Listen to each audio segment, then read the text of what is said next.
Hare Krishna, Krishna Krishna, Hare Hare, Hare Rama, Rama Rama, Hare Hare. I welcome all the devotees for today's Nectar of Devotion class. Today we are continuing with our studies, and we are starting with the 9th chapter today.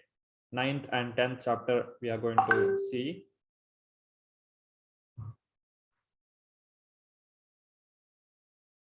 Let us start the class with the Mangalacharan.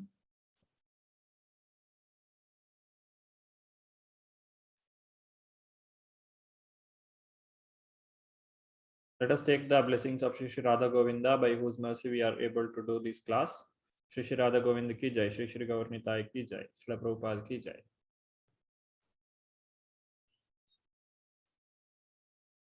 You can all chant with me. Keep yourself muted. Om Ajnanatimirandhasya Jnananjanashalakaya Chakshurunmilitam Yena Tasmai Shri Gurave Namaha. Shri Chaitanya Manobhishtam Sthapitam Yena Bhutale Swayam Rupa Kadamahyam Dadati Swapadantikam.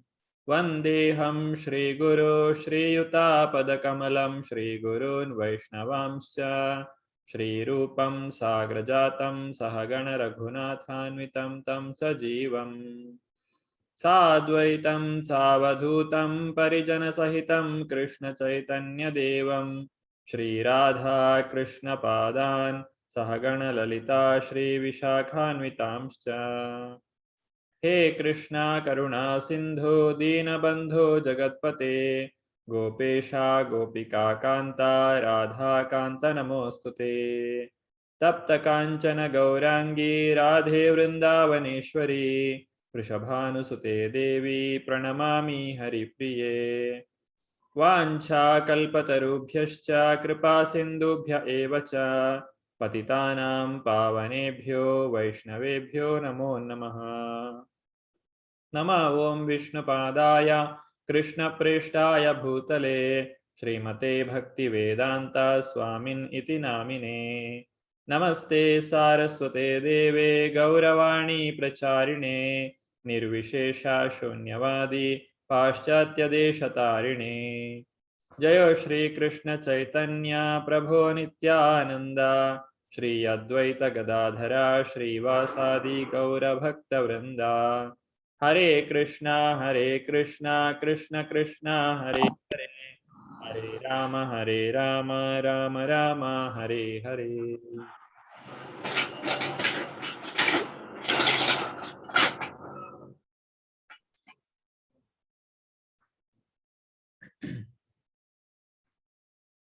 I have muted everyone so that there will not be any noise.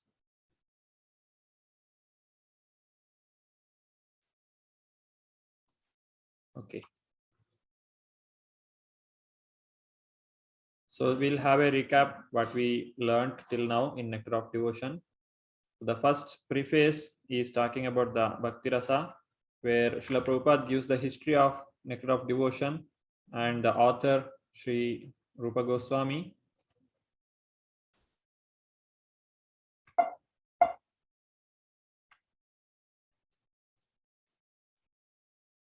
Then in the introduction, we have the Mangalacharan and definition of pure devotional service. Anyabhilashita shunya jnana karma dhyanavritam anukulyena krishnanushilanam bhaktiruttama. Then in the first chapter, the characteristics of the pure devotional service is explained. And in the second chapter, or the second Lahari, that is the Sadhana Bhakti, starts with the chapter 2nd up to chapter 16, which is divided further like the Vaidhi Sadhana Bhakti and Raganuga Sadhana Bhakti. Chapter 2 starts with the principles of Sadhana Bhakti. Then the chapter 3 deals with what are the eligibility that one should have for accepting this devotional service. So by having the mercy of the devotee, one can get the entrance into devotional service to the Lord, and he can start with the Vaidhi Bhakti. And chapter 4 deals with pure devotional service, it is completely free from the desire for liberation, even from liberation and sense gratification, of course. So liberation also, Mama Janmani Janmanishware Bhavatat Bhakti Rahaitu Kitvai, Chaitanya Mahaprabhu says in Shikshashtakam. So the pure devotee doesn't even look for or ask for liberation also. Then chapter 5 is talking about the devotional service is self-sufficient, and there is no need of making any atonement separately. If we have made any mistake, any offenses that occurs in our practice of devotional service, there is no need to do any extra or outside the devotional service do some atonement is not necessary. The purification occurs by devotional service itself. The Varnashrama Dharma or Vedic rituals or pious birth, these are not necessary or not the preliminary qualification for devotional service. Devotional service can be taken up by anyone who desires to take it.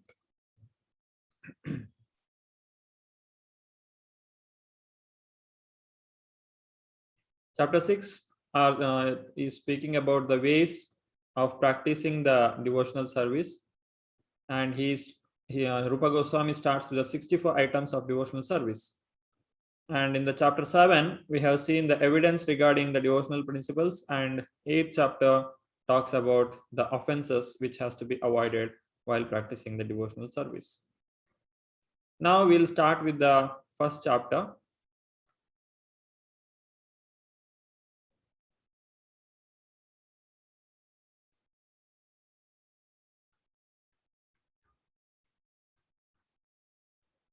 Chapter 9, further consideration of devotional principles.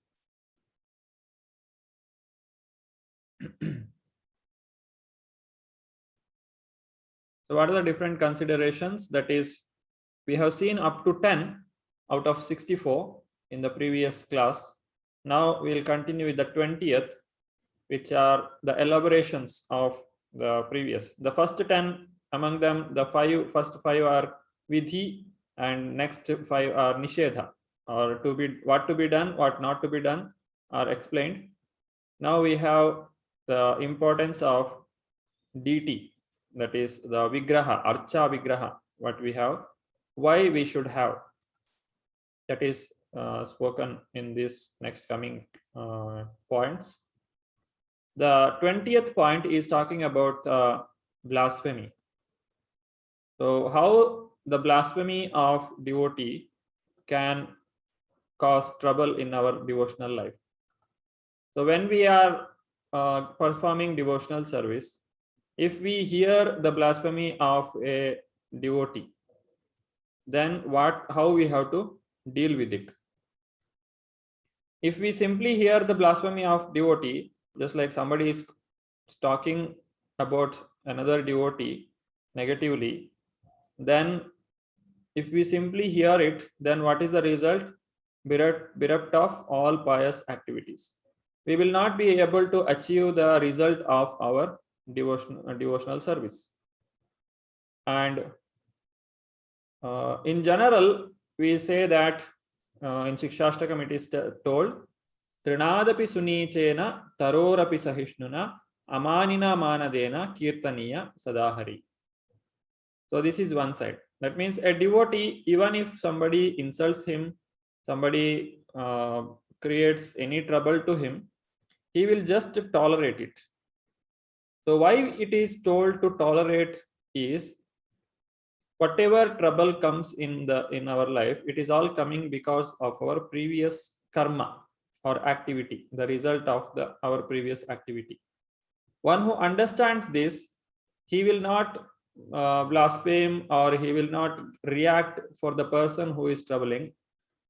Instead, he will look at the situation as, the person who is troubling me, he is a person who has come to reduce my karma, or through him I am getting the result of my activity. So he is not the actual cause. The real cause is my own activity which I have done previously. So one who understands this, he will not create, or he will not react to it. He will just tolerate. So this tolerance, when a person tolerates the trouble or problems in life, then he is a right candidate for practicing devotional life. That's why the Trinadapi Sunichena shloka has to be, we have to wear it just like we wear our Kantimala. It is so important. Unless we are Trinadapi Sunichena and Tarorapi Sahishnana Amanina Manadina. So we should be more tolerant than the grass, and Tarorapi Sahishnana. We should tolerate like a tree. Even if somebody has come to cut the tree will give shelter to him also. And we should not expect any respect from others, but we should show respect to all others. So this is what Chaitanya Mahaprabhu taught us.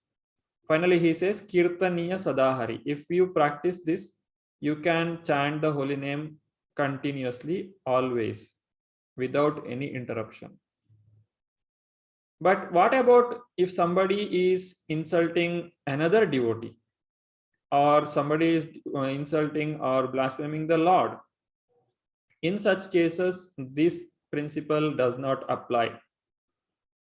Trinadapi Sunichena does not apply in such situation. What has to be done? Chaitanya Mahaprabhu, he has shown the example when Jagai and Madhai are the two people, they born in a Brahmana family but degraded themselves. They became drunkards, and they were creating too much trouble in the society. When Nityananda Prabhu and Haridas Thakur were going house to house to ask people to chant the holy name of the Lord, they found these two people who were creating problem in the street. Then they went there and they requested them, please chant the holy name of the Lord. Then the Jagai and Madai, one among them, they threw a pot on the forehead of Nityananda Prabhu. So it started bleeding. At that time, Chaitanya Mahaprabhu immediately comes to that place and he takes his Sudarshana Chakra and he was about to kill those two brothers. Then Nityananda Prabhu stops him. No, in this incarnation, we are not going to kill these people, because people in Kali Yuga are already killed. They have no strength. They can't understand the scripture. So no, we cannot. We should not punish them. So only by the mercy of Nityananda Prabhu, they both saved. So Chaitanya Mahaprabhu did not say, I have to be tolerant. No, one should not tolerate the blasphemy of other devotees or blasphemy of the Lord. Then how to deal with it? Defeat opposing party. So somebody is blaspheming or somebody is putting some wrong argument. If possible, you can defeat them. You present the proper proof, or you can use the logic and argument and defeat them. Or the second one, or the last one, is the give up life. This give up life, we have the example of Daksha Prajapati, who insulted Lord Shiva, because of which Lord Shiva's wife Sati, she gave up her life. She could not tolerate the insult of her husband by her own father. Diti is daughter of Daksha. That's why she is also called as Dakshayini. And she heard the blasphemy of Lord Shiva or insult to Lord Shiva by her own father. She could not oppose it, or she could not defeat her father. Rather, she could not go away from that situation. So she gave up her life on the spot. This is not recommended for everyone. Now the last one is leave the place and go away. So this is the better one, better choice for all of us. So better don't listen to it. If somebody comes and tells, so, do you know such and such person, he is doing like this and he did like this, then we should not say, oh, is it? Tell me more. No, that is wrong. You just don't listen to that. because blaspheming is wrong. If somebody has done anything wrong, then they have their spiritual master, they have the higher authority who will take care of it. It is not our duty to correct them. So just leave the place and go away. Then the person who came to you to talk about it will also understand that what he did is wrong. Otherwise, if we encourage it, then the result will be bereft of all pious activities. This is very dangerous. Don't listen to the blasphemy of devotees or the Lord. Next comes the 21st and 22nd. 21st is tilak and tulasi beads we have to wear on the neck. This is tulasi beads or kanthimala, and tilak we wear in 12 places of the body. These 12 places of the body is meant for men, and women will be wearing only in the forehead. So while wearing the tilak at 12 places, we chant the 12 names of Lord Vishnu. That is Keshavaya Namaha, Narayana Namaha, Madhavaya Namaha, Govindaya Namaha, Vishnave Namaha, Madhusudanaya Namaha, Trivikrama, Vamana, Sridhara, Govinda. Like that, there are 12 names of Lord Vishnu. Those 12 names are like based on the Shankha Chakra Gada Padma of Lord Shiva, Lord Vishnu. Lord Vishnu is holding in 4 hands. He holds 4 things. That is Shankha, conch, chakra, the disc, club, and Gada, that is, and Padma or lotus flower. Based on this, there can be 24 types of arrangements. That is 4 into 3 into 2 into 1, 4 factorial. If you know mathematics. So that in that way, there are 24 arrangements are possible. Based on that, there are 24 names of Lord Vishnu, and based on that, we have 24 months in a year. So Keshava, Narayana, like that. Just yesterday we finished Damodara month, and today we are starting with Keshava month. So these are the 12 places where we wear the tilak, and one who wears this tilak or one who puts this kantimala, it is understood that they have taken shelter in the lotus feet of Lord. We are just like a pet dog of a person. It has a belt in it, and somebody sees that belt, nobody will harm that animal. They understand that this animal has a master. Similarly, one who wears this kantimala, it is understood that he has a master. That is Lord Shri Krishna. He is our master. And what happens? Who will trouble us actually? We are being troubled by the Yamadutas. What is our work of Yamaduta? Yamaduta are the attendants of the Yama, who is the Lord of the Death.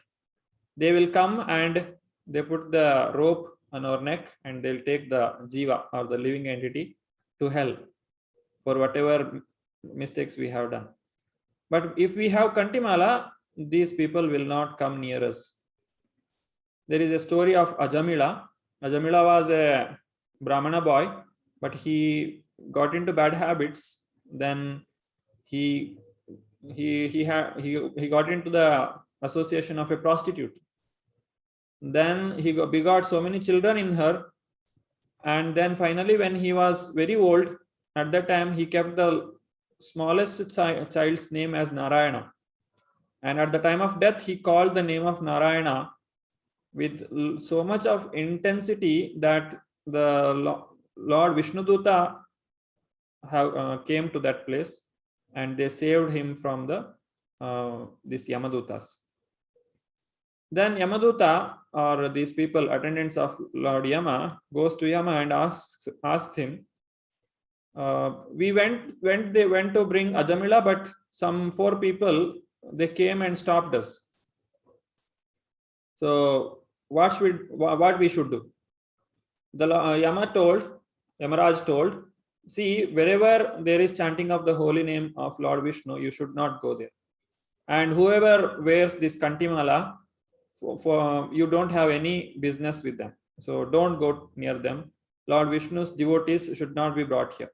So that is the order of Yamaraj. So we we also, if we practice devotional service, and if we wear this tilak every day, and if we wear these tulasi beads, Yamaduta's fear will not come near us. But it should not be wore for just for fashion. Some people wear it. Some students, college students, come and ask, can I wear this? No, if you are not chanting 16 rounds or at least one round, and if you are not following 4 regulative principles, and avoiding onion and garlic in your food, then you are not supposed to wear this kantimala. We should respect it. And kantimala need not be removed at any time. Just like some of the ornaments or the mala, they will remove while going to the toilet or while going to bath, or certain times during some impurity time, or they will remove it. It should not be there on the body. But this kantimala should be there in our body always, till the death. It should be there, because we may die at any time. So this is the 21st and 22nd points, where we mark our body with the 12 names of the Lord. And when we do this, our body is as good as the Vaikuntha, and Yamadutas will not come near us. And after death, the person will directly go to Krishna Loka. All questions will be taken at the end.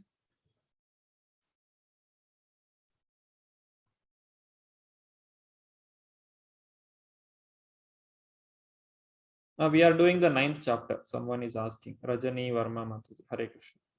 9th chapter. So accepting flower garlands.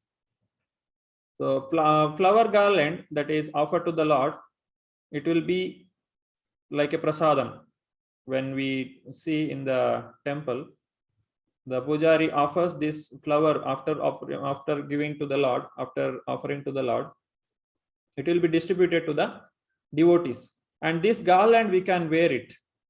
And anybody who wears this flower garland, or anybody who takes the fragrance of that flower through their nostril, they will not be conquered by Maya. Or the Mayavadi philosophy also cannot defeat them.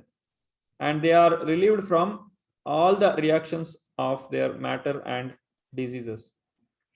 So that is the potency of the flower garland of the Lord. So you just take, it happens in a temple during the Arati.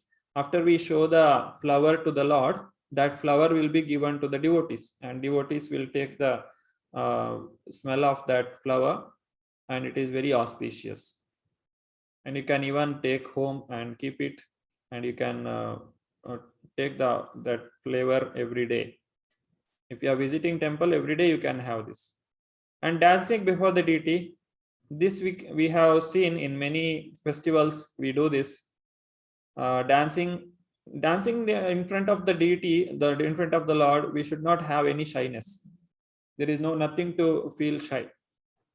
Anybody can dance in front of Lord, whether small child or young or old, man or woman.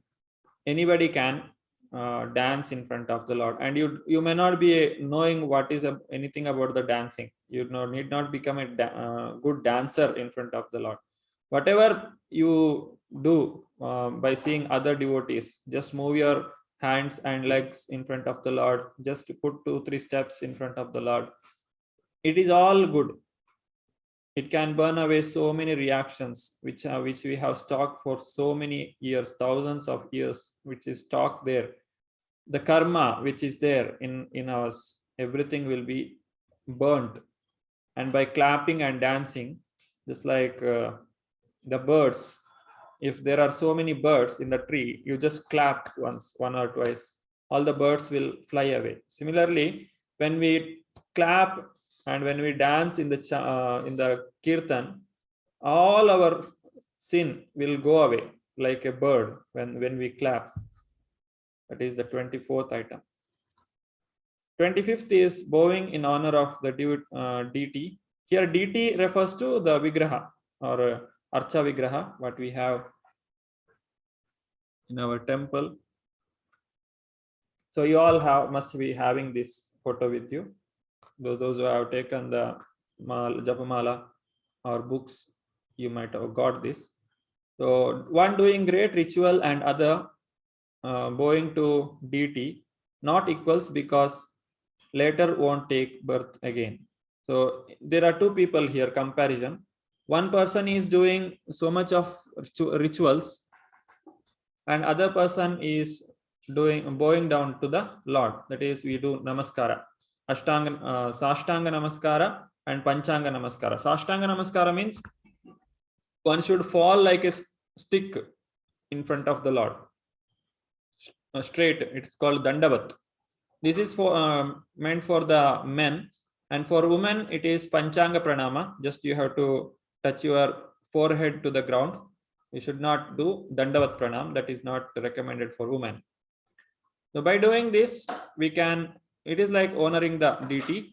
It can stop our birth and death, the repeated cycle. Standing up to receive the Lord. So when we see the Lord is coming, we should stand up and we should honor the deity. And following the deity, just like if the Lord is coming in a procession, then we should also stand up and we should greet the deity. And then when the deity or when the Lord moves forward, we should go behind the Lord. So that is following the deity. Then going to temple or places of pilgrimage. So recently we have Mayapur Yatra. It will pass over desert of material existence. So one who goes to the temple of the Lord or goes for pilgrimage with proper mood, this material existence is compared to the desert because there is no enjoyment here. We can pass over that. There is no more material life for such people, and they get relief from the trouble of entering another mother's womb. So we have taken birth through the mother. Every living entity takes birth through mother only, in animals at least. So this birth is very painful. We don't know actually. People say or they don't know exactly how painful it is, or birth or death, but both are very, very painful. When the child comes to come to consciousness, it will be hanged upside down inside the stomach and it is completely packed. In Srimad Bhagavatam, it is explained how birth is, how much painful it is. And even death is also very painful. 40,000 scorpions, if they bite a person at a time, then how much pain it will give. So much pain is there in the death. So if we die, we take birth. If we take birth, once again we have to die. So this cycle can be broken by doing this, going to temple or places of pilgrimage which are related to the Lord. 29, circumambulating temple. This is called Pradakshina. We are circumambulating the temple. Every day we do the Tulsi Arati. We chant Yani Kani Cha Papani Brahma Hatyadikani Cha Tani Tani Pranashyanti Pradakshina Pade Pade. So when we do this Pradakshina, we can get rid of so many sinful activities. It can counteract the circumambulation of birth and death. No more coming back here, and equal to travel all over the universe and visiting Ganges. So the Lord is the reservoir of everything. Lord has everything in him. So if we do Pradakshina to the Lord, it is equivalent to do Pradakshina to the entire universe, because he is the universe, and visiting Ganges. So as a regular basis, we should do this Pradakshina to the Lord or to Tulasi Maharani. 30th is Archana. Archana means the worship of the Lord with the incense, the arati, all these things together comes as Archana. as you all visit the Mangalarati every day morning 4:30, what you see there is Archana. Sudama is a friend of Lord Krishna. This Sudama is the one who is a cowherd boy. Cowherd boy who was playing with Krishna when he was taking care of the cows. So once what happened, Krishna and his friends, cowherd boys, they were hungry. So Sudama murmurs that by this all results of all other paths can be got. So this Archana, it comes in Srimad Bhagavatam 10th canto. What these boys did, Krishna told them, see those Brahmanas, they are performing yajna. Yajna means we offer the ghee in the fire or the Agnihotra. Now you go there and ask them, we all are hungry, Krishna is there with us, Krishna Balaram is there, please give us something. When they went there, they told them that we are doing the yajna, after the yajna only we can give. That means they have not understood who is Krishna, who is Balaram. Now the yajna is performed for the satisfaction of the Lord. Actually, yajna means what? Yajna means to satisfy the Lord. Yajna Purusha. Yajna Purusha is Lord himself. Now the Lord himself is coming and asking them, and they are telling it is not possible. They come back to Krishna and they ask, Krishna tells them, you go and ask the wife of those Brahmanas. So those wives of the Brahmanas, they understood who is Krishna, who is Balaram, and they immediately ran along with the food items what they had prepared to give Krishna and Balaram. But these Brahmanas tried to stop them, but they did not care. They went there. At that time, they say that by doing all this, you are results, all other paths can be got. That means if you perform the Archana for the Lord, everything is there. And one who does this, he will go to Vaikuntha. Vishnu Rahasya, it is told. So whoever performs Archana or whatever activity we do in this material world for the satisfaction of the Lord, same kind of service will be given to us after we go to the spiritual world. So in spiritual world or in the Goloka Vrindavana, there is only one thing, that is to serve the Lord. So that will give us the eternal happiness. Even in this material world also, when we serve the Lord, we become happy. So Archana is the one of the anga of devotional service.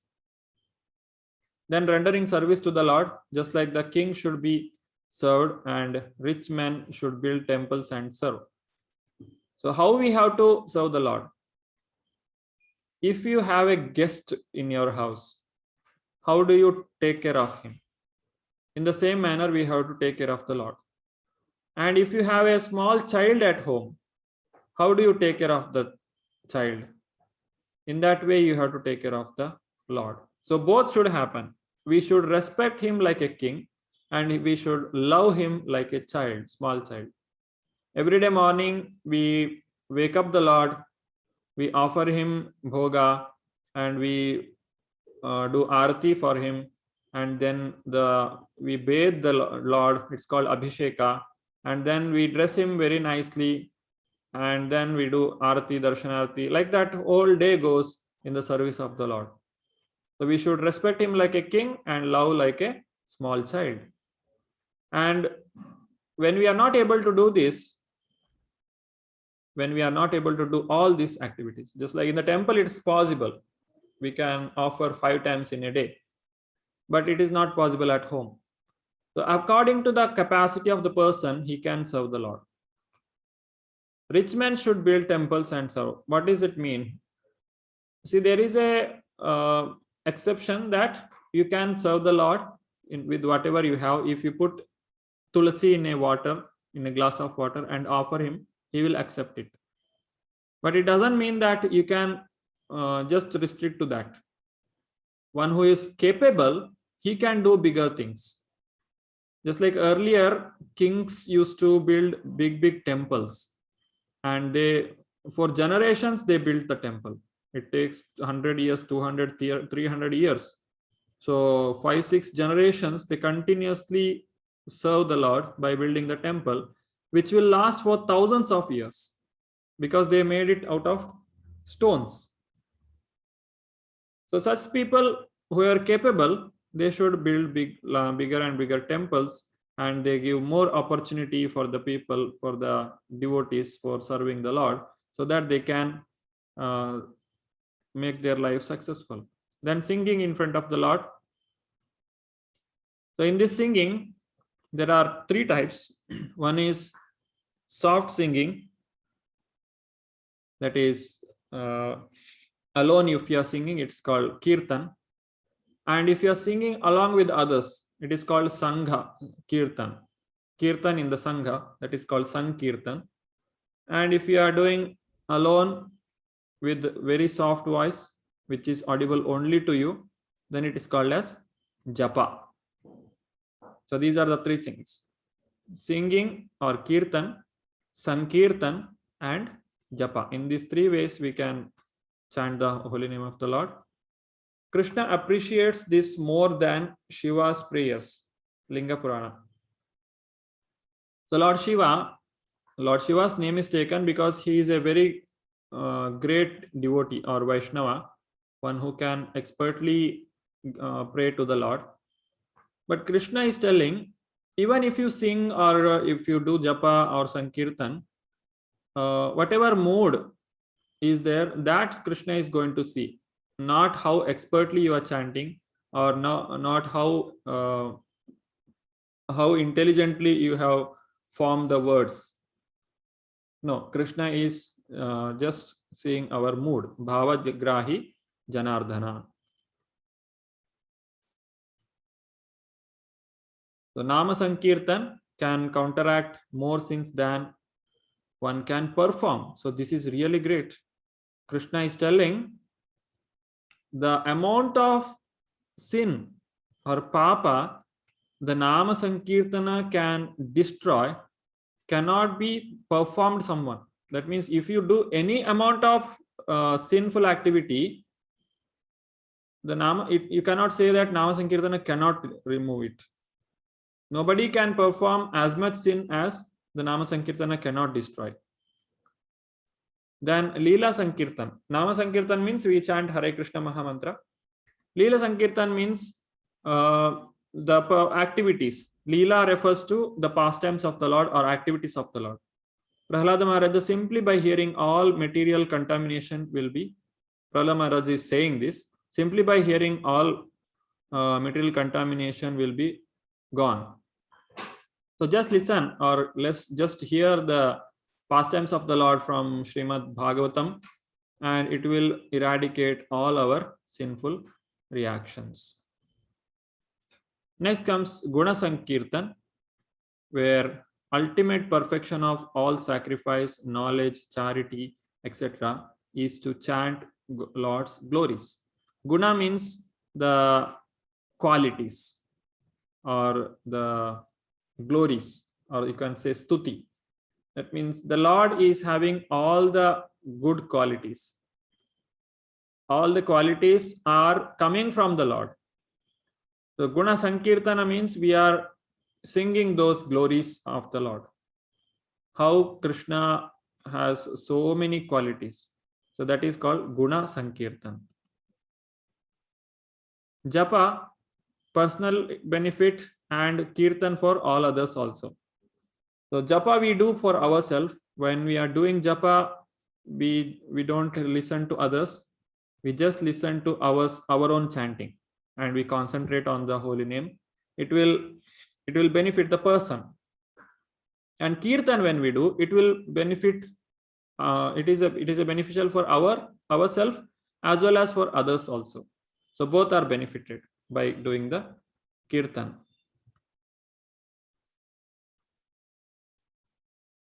Submission, that is prayer. There are 3 types of prayer that we can have. One is called as Samprarthatmika.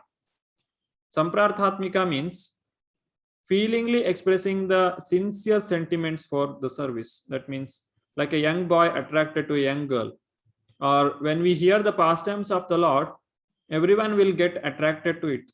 So nicely Krishna has performed so many pastimes. When we hear it, it is so attractive, it is so nice to hear. So those things, if we are singing, then it's called as Samprarthatmika. Then Dainya Bhodika is the second one, where we express our wretched condition in front of the Lord. Amara Jivana Sada Papareta Nahika Punnera Lesha means I have this human form of life, but I have not done any single good activity, pious activity. I'm in so difficult situation, in a wretched condition. Oh Lord, please come and save me. So that is called Dainya Bhodika. Means you are trying to express all your difficulties in practicing devotional service, or how much fallen I am. I'm just trying to tell the Lord. That is Dainya Bhodika. Then Lalasayamai. Lalasayamai means we are requesting the Lord and the devotee of the Lord to give service. We are desiring the service of the Lord. Advanced devotees cry for specific eternal service. Every day morning we chant the mantra for Tulasi Maharani. Tulasi Krishna Preyasi Namo Nama. What we say? ये निवेदन धरो सखीर अनुगत करो सेवा अधिकार दिए करो निज दासी. Means please listen to this, please listen to my prayer, and seva adhikara, I want the service, I want a place where I can serve the Lord every day, I can see the Lord every day. That is the prayer Tulasi Maharani we offer every day. Or you may desire, you are very specific when you are speaking about Lalasamai. You are very specific about what kind of service you want to do. So just like somebody likes to cook for the Lord, somebody wants to clean the temple, somebody wants to dress the Lord, or somebody wants to do kirtan for the Lord, or so many services are there in temple. So what kind of service you like? He is very clear about it. So that is very specific. And it's called as Vijnapti, submission. Then how to pray to the Lord? We are very small, we don't know how to pray also. So in such cases, what we do, we just repeat the prayers of other devotees. In Bhagavatam we have Kunti Maharani's prayer, we have Gajendra prayers, or Prahlad Maharaj, or Shukadev Goswami. So many great devotees pray to the Lord. Now I just repeat them. So whatever benefit they got, that benefit is available for us also. So they are spiritual prayers. Bhagavad Gita chapter 11, if you see, after seeing the universal form, Arjuna is praying to Krishna. So those prayers we can repeat. Or Gautamiya Tantra, all verses are prayers. Bhagavatam, hundreds of prayers are there. If you pray, you will be worshipped by demigods and saints. So whoever worship the Lord, whoever prays to the Lord, they are worshipable even for demigods and saints. Demigods will come and they will do namaskara for you if you are daily praying to the Lord, or if you are daily glorifying the Lord. And 37 is partaking the prasad. We have seen Mahaprasade Govinde. Mahaprasada is the mercy incarnation of the Lord.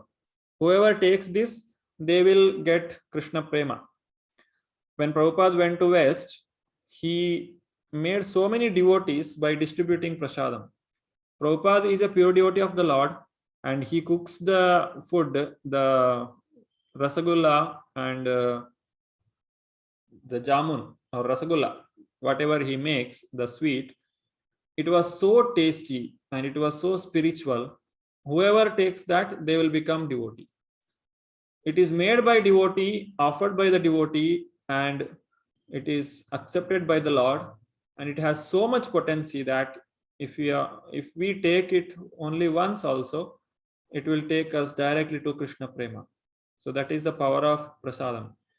Even if your house, somebody is not taking to Krishna consciousness easily, or you want to do something good for others, you just take prasadam either from the temple you can take, or you can offer at your home itself and then distribute among your neighbors, so that they all become devotees and there won't be any trouble.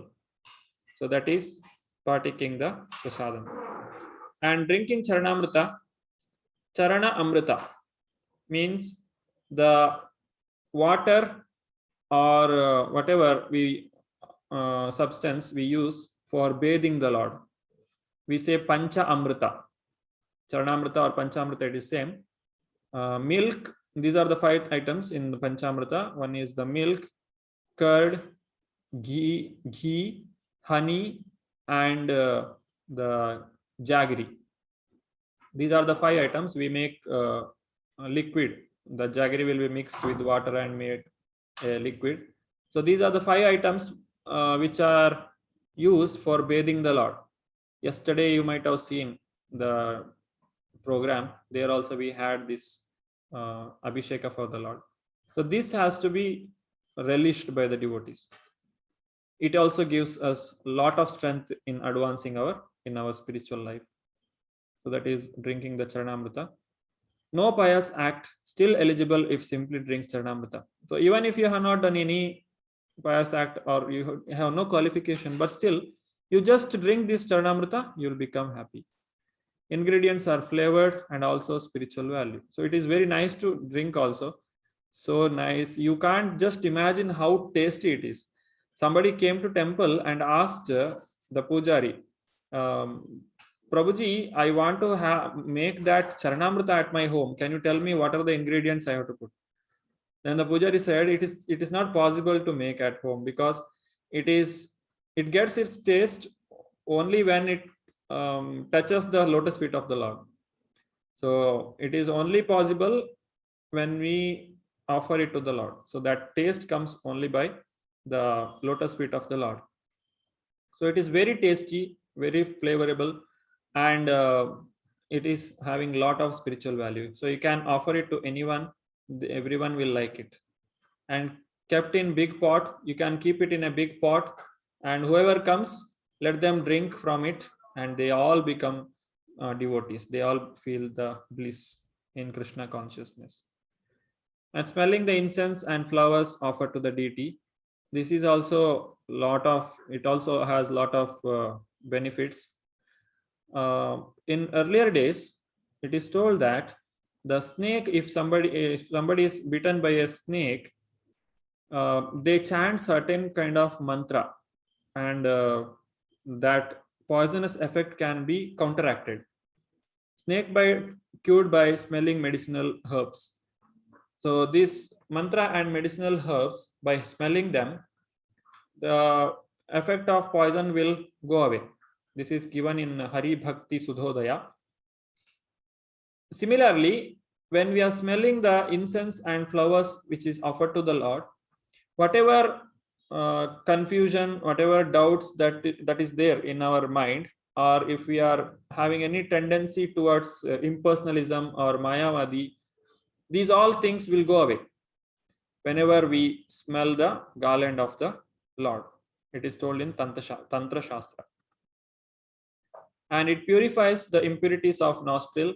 It's told by Agatsya Samhita.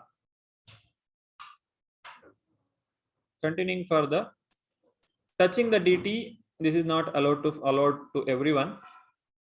You must have, or anybody touches the deity should have minimum qualification of Brahmana initiation. Brahmana initiation is available for anyone. There is no restriction that somebody cannot become a Brahmana. In ISKCON, we have the facility for getting Brahmana Diksha, but one should be qualified. You should chant 16 rounds every day, follow 4 regulative principles, and take shelter from a spiritual master, and serve the temple and all the preaching activities sincerely.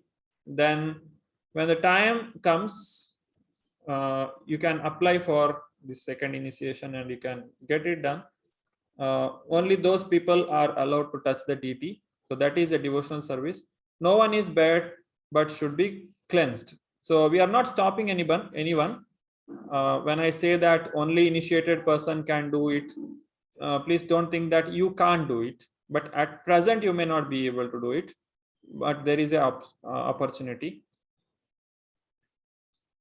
Earlier days, during the time of Gandhiji, it happened that he told everyone should be allowed to touch the deity in the temple. So this is not correct. There was tug of war between the Gandhiji and temple owners. He told Harijan. Harijan means the people of the Lord. So everyone can touch the deity. But if they are not qualified, they will not be interested, even if you allow them to come to the temple.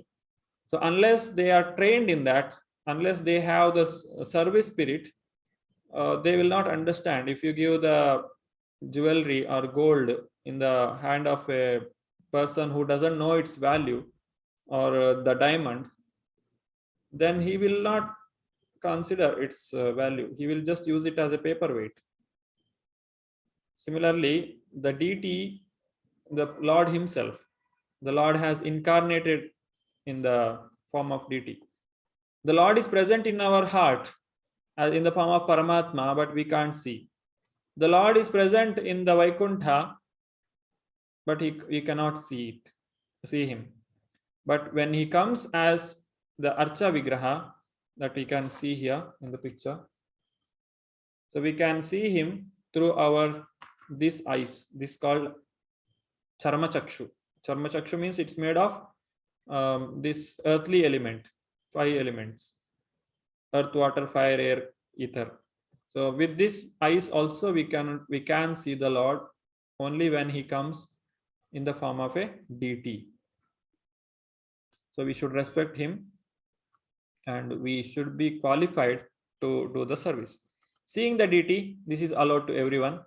Doesn't have to see Yamaraja. One who sees the Lord, you don't have to go to Yamaraja. At least heaven is guaranteed. If you are seeing the Lord, then there is no going to hell. At least heaven, that means you will get much more than that, but at least heaven is guaranteed. Observing the Arati, celebration of the Lord's pastimes, just like the Krishna Janmashtami, he is excused from killing Brahmana. Brahma Hatyadi dosha are removed. And birthday of Krishna, Ramanavami, Krishnashtami, and the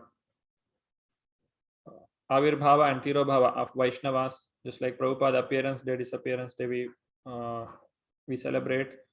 And Julan Yatra, Dola Yatra, all these yatra we perform. And even if a Chandala sees the Lord, he is considered as the associate of Lord Vishnu.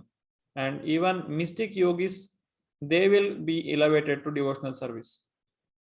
Mystic yogis means the people who are interested in gaining some energy or control over others. That is not exactly devotional service. They are using the knowledge of Veda for their own personal needs or for selfish motives.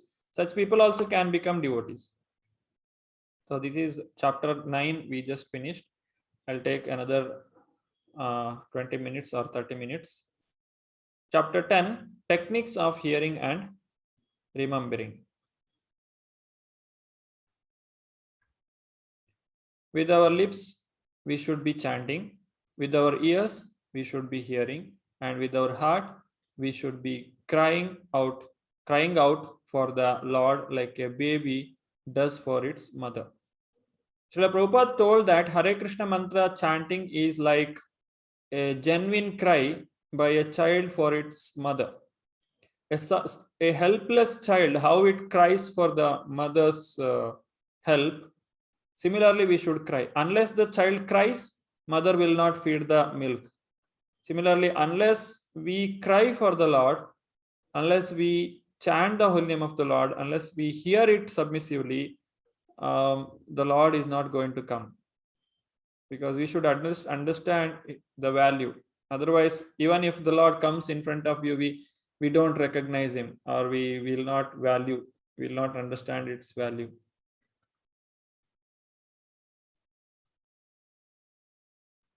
Now, chapter 10, techniques of hearing and remembering. This is between 43 to 46. Hearing is the most essential thing which will allow us to remember the Lord. Hearing the name of the Lord, Namashravana, pastimes of the Lord, that is Charita, and the qualities of the Lord, that is Guna. So Nama, Rupa, Guna, Charita. So this is explained just now. Snake bitten, cured by mantra. Hare Krishna mantra can cure our problem. The snake here is the material existence. And pastimes, freed from hunger, thirst, lamentation. Srimad Bhagavatam, Parikshit Maharaj is speaking this. Parikshit, when he was hearing from Shukadeva Goswami, who is the son of Vyasadeva, he never took a drop of water also. He did not eat anything. He did not drink water also. And for 7 days and night, continuously he heard Srimad Bhagavatam. So that is the power of hearing Srimad Bhagavatam, or pastimes of the Lord. Bhagavatam is full of pastimes of the Lord. And qualities, the different qualities of the Lord, it can kill the inauspiciousness in our heart. Nectar gives youthfulness, vitality, and intoxication. Simply hearing, that is drinking the holy name of the Lord through the ear, gives spiritual vigor. Now, inauspiciousness in the heart means whatever desire we have, material desires, all these things will be cleared and we become purified. Hearing is the Shravana, Nama Shravana, Leela Shravana, Guna Adi Shravana. Expecting Lord's mercy, practicing Krishna consciousness in adverse situations also. So how to practice Krishna consciousness in adverse situation? One is accepting the reactions as the mercy of the Lord and repeatedly offering obeisance within. Whenever the reversal happens in our life, we should accept it as a mercy of the Lord. Actually, we are qualified to suffer, but because of the mercy of the Lord, we are getting very small. Then remembrance and meditation, that is Rupa, means the Lord's form, beautiful form. Guna, his characters. And Krida, it's his activities. And Seva, the service that we perform to him. Expecting the mercy of the Lord, suffering can be transformed into an opportunity for sadhana bhakti.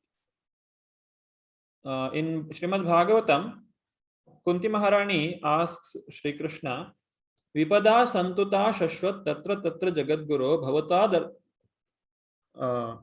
Vipada santuta shashvat tatra tatra jagadguru bhavata yatsya apunar bhavadarshana.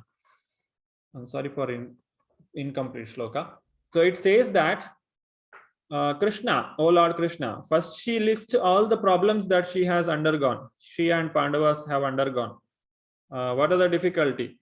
Vishan Mahagne Purushada Darshanat Asat Sabhaya Vanavasa Kritsrataha Mridhe Neka Maharata Srato Drauni Astrataschasma Haryabhirakshita. Whatever happens from the beginning, when Bhima was a small child, small boy, they fed poison to him. And they tried to burn Pandavas and Kunti in the house. And they insulted, they tried to insult Draupadi. Like that, they did so many things. And in the battlefield also, they had to suffer a lot. But Krishna protected all of them. Now, Kunti Maharani is continuing, Vipada santuta shashvat tatra tatra jagadguru bhavatad apunar bhavadarsanam. So he is telling here, Krishna, all these sufferings, let it come again and again, again and again. Why she is asking like that? What we do when we go to temple? Oh Krishna, I have this problem, say please solve this. I have this problem, please solve this. Please remove all my problem. But as a devotee, Kunti Maharani is asking, let these all problems come again and again. Why? Because once we remember Krishna, we don't have to come back to this material world again. So when we are remembering Krishna, it is removing our problems or our real problem, which is the cycle of birth and death. So if these problems or these so-called material problems or small difficulties in life, if it helps me to remember Krishna, then that is good. Let it come more and more. Now, if there is no problem, then Krishna is going now, going to Dwaraka from Hastinapur. But Kunti Maharani is telling, Krishna, all these problems, let it come once again. You please be here. So accept it as a mercy of the Lord. Actually, I deserve more. So in that way, we should accept the problems and repeatedly offer prayers in mind while undergoing sinful reactions. So this is how we have to accept all the problems in our life. Remembering to think of Krishna in general way, eligible for all kinds of auspiciousness, is told in Vishnu Purana, and becomes free from sinful reactions. That is told in Padma Purana. Deeper than remembrance and more detailed contemplation, that is not just a general remembrance of the Lord. When a person becomes more intense remembrance, it's called meditation. There are again different types: Rupa Dhyanam, Guna Dhyanam, Krida Dhyanam, and activities, that is the Leela or Krida, and Seva Dhyanam, service to Krishna. So these are the different ways we can remember Krishna. In meditation, what is the difference between meditation and remembrance? When the remembrance become more intensified, just like I just remember Krishna's form. Okay, Krishna is Shyamam Tribhanga Lalitam Niyata Prakasham Govindam Adipurusham Tamaham Bhajami. But in meditation, I meditate upon the lotus feet of the Lord clearly. I can see the Lord's lotus feet in my heart. When I close my eyes, I can just understand. Just like you remember the loved one. If you love someone, their face immediately comes in front of you when you close your eyes. So similarly, a person, a devotee, he can remember the Lord every day or any moment. So that is meditation. Each and every limb of the Lord, you can concentrate. His lotus feet, his lotus eyes, his lotus face. The entire body of the Lord we can remember. So that is called meditation. There is a story of a South Indian Brahmana. What he did is, once he wanted to offer a big feast to the Lord. But he was not very rich person. He was a ordinary Brahmana. Then what he thought, okay, let me meditate. Because there is no difference for Krishna if you are offering him something inside the mind, or you actually physically you present it. It is for the Lord, it is same. You just offer something in the mind. When Krishna was born, Vasudeva was inside the jail, and he wanted to actually offer so many things to the Brahmanas and to the Lord, or to different people to celebrate that happy moment. But he could not do it because he was inside the jail. But in the mind only, he did all those charitable activities, all those festivals. But when he got relieved, when he got released, he did it once again physically. So when we are not able to do that, then we can do it in the meditation. But when you are actually capable of doing, at that time we should not say that, oh, I will do it in meditation. Why to spend so much of money? No, that is wrong. We should do when it is possible. If not possible, we can do it in the mind itself. And in the mind, everything is unlimited. So you can just sit in one place and just meditate. Okay, I am making the Lord to sit on a golden throne. Now I am offering so many things to the Lord. I am decorating the Lord's body with so much of flower, so many items, and the garland, the colorful dress for the Lord. You can just sit and imagine. There is no limitation because you don't have to pay for it. but your meditation should be intense. You should get into each and every detail. So like that South Indian Brahmana was doing. And he offered so many things to the Lord. Finally, he was about to offer sweet rice. Sweet rice means we boil the rice in the milk, and then we add sweet to it. That is, you can put sugar, and you can mix it nicely. Then when it is ready, you can offer. But the sweet generally offered in a cold condition, not very hot. A very hot sweet, we cannot relish it. So he just wanted to see whether this sweet is hot or cold before offering to Lord. So he just put his finger into the sweet rice within the meditation only. The sweet rice was very hot. Then his finger got burnt. Actually, not only in the inside in the meditation, but also his finger actually got burnt outside also. So when Lord Vishnu saw this, he was very happy, and he immediately sent Vaikuntha Vimana to bring that devotee to Vaikuntha. Actually, Lakshmi Devi asks Vishnu. Lord Vishnu starts smiling. Then Lakshmi Devi asks, "Why are you smiling?" Then she says, "See, look at that Brahmana, how intense his meditation is, how nicely he is serving me." Then Lakshmi Devi asks, "Oh, he is so nice, the Brahmana, please bring him to Vaikuntha." Then Lord Vishnu, he sends the Vaikuntha Vimana and takes that Brahmana back to Godhead. So that is, in meditation, we can do all the offerings. So these are the summary of chapter 9 and 10. Chapter 9 says about the ways to practice pure devotional service. That is, spiritual evidence is given for items 20 through 42 of the 64 angas of bhakti, with emphasis on deity worship, chanting, and prayer. And the 10th chapter is talking about the ways to practice pure devotional service. That is, scriptural evidence are given for items 43 through 46 of 64 angas. More emphasis is given for hearing and remembering the Lord. Now the question and answer is open. People can raise their hand if you have any questions.